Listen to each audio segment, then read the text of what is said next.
ドジャースのブランドン・ゴームズ GM が米ポッドキャスト番組ベースボールイズントボーリングに出演。番組の中で語られたのは単なる優勝談話ではありません。球団として連覇という難題に挑み続ける中で、組織は何を学び、どのような哲学を築いてきたのか、そしてドジャースが長年にわたって安定して勝ち続けられる理由はどこにあるのか、さらにファンの間でも大きな話題となったカイル・タッカー選手獲得の舞台裏についても明かしました。見どころたっぷりの内容を日本語字幕付きでご紹介しますので、ぜひ最後までご覧ください。I am interested. You talk about your success, and we talk a lot. Every team that wins a World Series is trying to bottle, how do you win another World Series? Obviously, you guys did it. It's a cliche question, Brandon, but so I apologize. But what did you learn about that? Because again, like I've seen every team does this. We think we've studied it and we've looked at it, and we think if we do this, this, and this. But now that you have done it, what was your takeaway? What did you actually learn about actually being able to repeat? Couple of things. There's a lot of different ways to win. I think as we were getting to the point, we won in 20, when in the strangest of strange seasons, and then doing it in 24 with, we had heard so much like, well, you got to have, it's the starting pitching, you got to go deep and you got to do that. And then 24, we win it with basically our bullpen and a huge collective effort in like timely hitting. And then last year, great. Like our starting pitching was 100th percentile outcome and totally dialed. And we used that and like played amazing defense. And we hit like probably not great, not as well as we could have. And I think so much of it is having guys that are relentless in their preparation and how they go about it and feeling like they're never actually done, right? They're never out of it. And I think all along the way, we had those guys, and there's like a really special group. And I think, getting over the hump in 24 of doing it, in a full season, however you want to, I've heard enough of the 2020 stuff, but I think then it was like, okay, we understand how challenging this is. And when things got really, really tough, I think that group became even more tight-knit and not anybody trying to do too much. I think everybody kind of doing their part and understanding like that's how we ultimately win is like you just take care of business and you focus on winning that game, and that's all you can worry about. As you're saying this, I'm thinking about a clip that I just saw of Sean McVay. And he talked about his season, and he said, I found what did you learn from this year? And he's like, I learned that when you're around people you want to do well for, you're at your best. Like you just want to do well for each other. Right? Yeah, right. Yeah. Great quote. And so I think about you guys because everyone talks about all the big bad Dodgers, they have all this money and everything else. But here's the thing.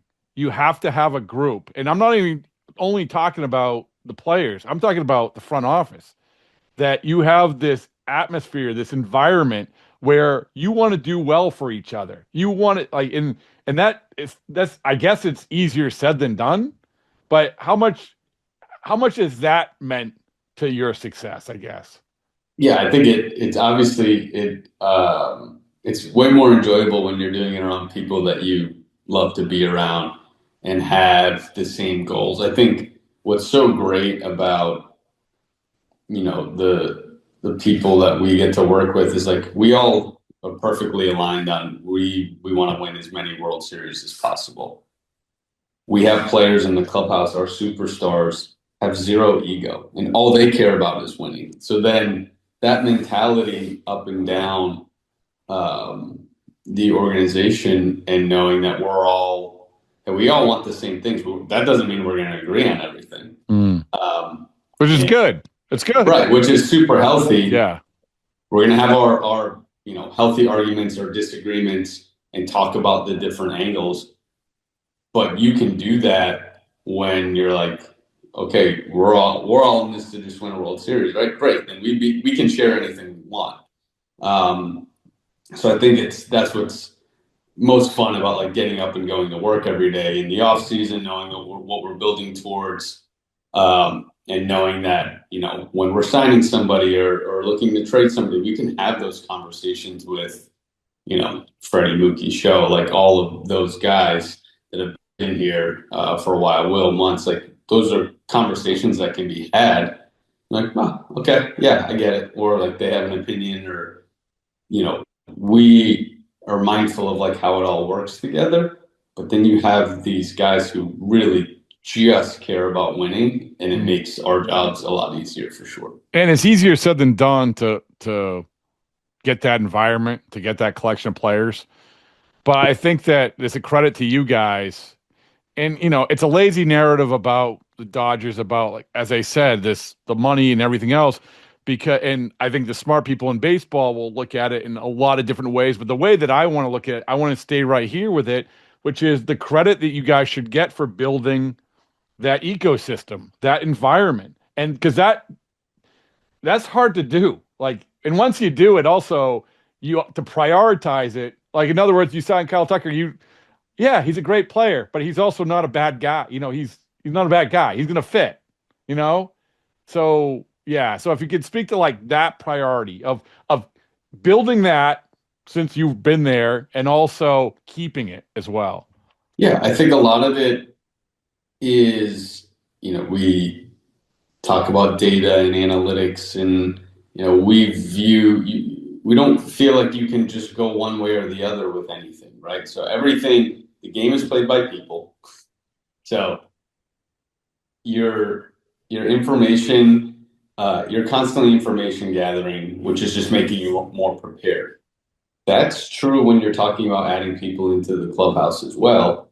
How's this going to fit? You know, what's the downstream effects? You know, is this ecosystem that we've tried to cultivate, is this going to disrupt anything? Do guys view this as a negative? All of these things, you know, constantly trying to prepare, be mindful of it. Doesn't mean we're going to be perfect, and we've made plenty of mistakes. But I think it gets back to what we talked about earlier. Is like everybody knows that all of the decisions that we're making as a front office, coaching staff, players, it is with the goal of winning another World Series this year, and then do it again next year, and the following year. So they understand that like we are mindful of a lot of different factors, and not just like back of the baseball card, plug it into the clubhouse, and that's fine. So I think, you know, you have Tuck, who's going to be a great fit, and really, obviously, the talent is crazy, but we feel like there's another level there. He's talked about wanting to go out and win another Gold Glove, and being around people that make him better. He can fit perfectly into a lineup where I think the beauty of our lineup is that on any given day, there's multiple guys that could beat you. Nobody has to carry the lineup. Inevitably, somebody will when they're hot and somebody else is cold, but that is the point of having a lot of talented players. And you bring in, you know, Sugar Diaz, Edwin, who is obviously one of the elite closers in the game and an 80 grade human being, and have had nothing but, oh my God, this is like the best teammate, huge energy. Like, hey, this is a great fit for our group of, okay, we wanted to add to the bullpen. There's only a few guys that we felt like were really there. And then you add this human being on top of that, like, let's, you know, continue to elevate. And look, I understand that we're incredibly fortunate with the support from ownership to be able to do these things. But that doesn't mean we're just like doing it willy-nilly. There's a lot of thought that goes into who we're bringing into the group.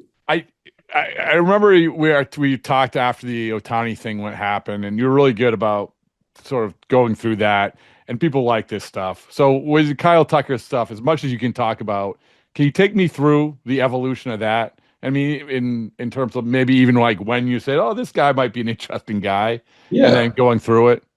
I mean, I think anytime at the beginning of every offseason, you're taking what your team is, where you think it's going to be, how to balance short and long term with winning a World Series, right? And the biggest thing I think is you can't make assumptions with how things are going to play out. So you have to do your due diligence. You check in on guys that you think would be a fit, even if it's likely a long shot. Like we felt Edwin was a long shot. We felt Tuck was definitely a long shot. But stayed in contact. Like, hey, let's keep in touch.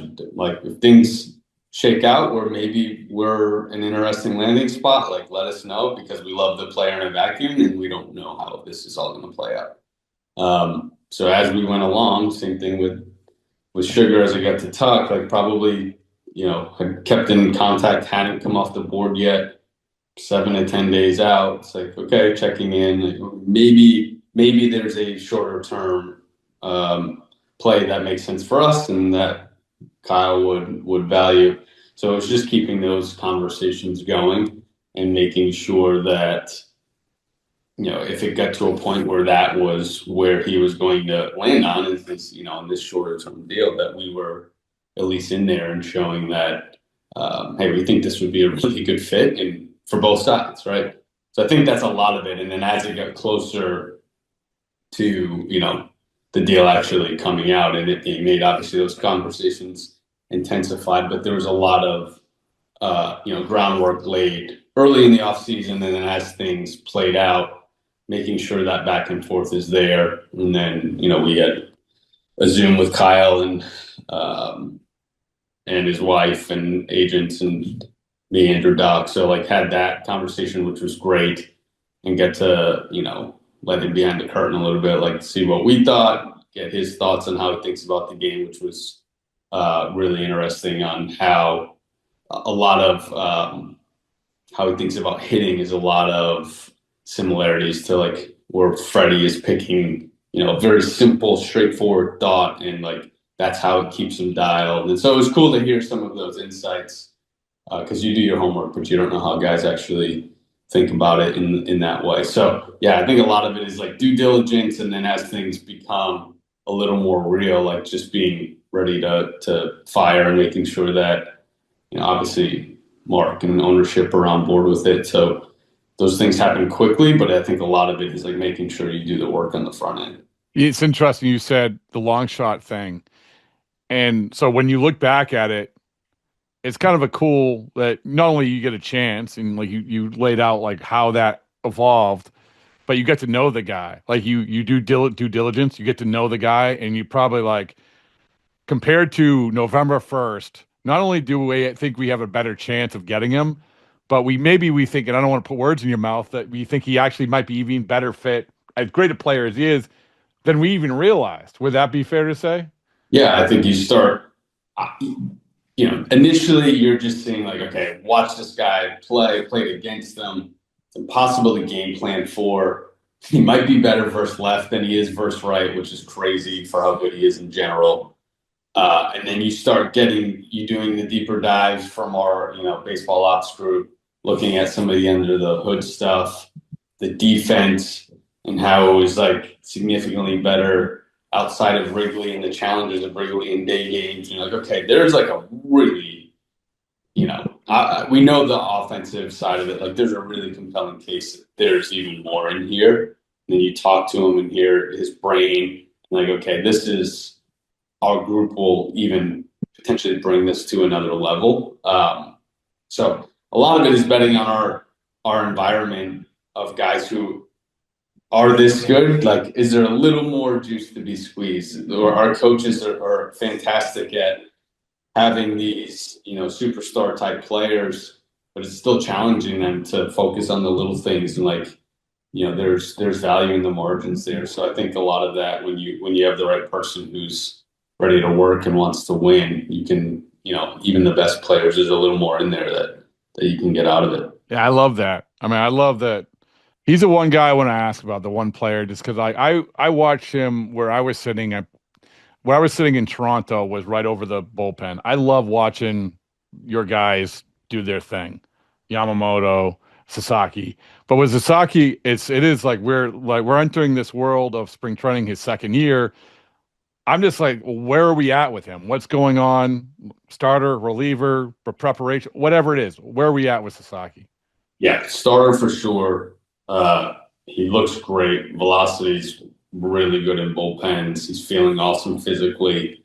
Continuing to work on, the cutter and two seam and like rounding out what's already, if he just went fastball split, he could dominate. And as he rounds out the arsenal, it's going to be really challenging for teams as he gets through the, third time in the order. So we're super excited about Roki. I think there's an underappreciation of how hard it is to make the jump. Never mind baseball, like baseball aside, just life. Like there's a lot that gets thrown at you as guys are moving over. We saw it with Yama and the big difference from year 1 to year 2, just from a comfort level. And he was, as accomplished of a pitcher as he possibly can be. So I think have the same expectations for Roki from year 1 to year 2. Just be able to really just focus on baseball now and having a fully healthy, strong offseason to come in. He's somebody we couldn't be more pumped about. 最後までご覧いただきありがとうございました。今回の動画についてどういう感想を持たれましたか？ぜひコメント欄で意見や感想をお聞かせください。チャンネル登録やグッドボタンを押していただけると励みになります。それでは次回の動画でお会いしましょう。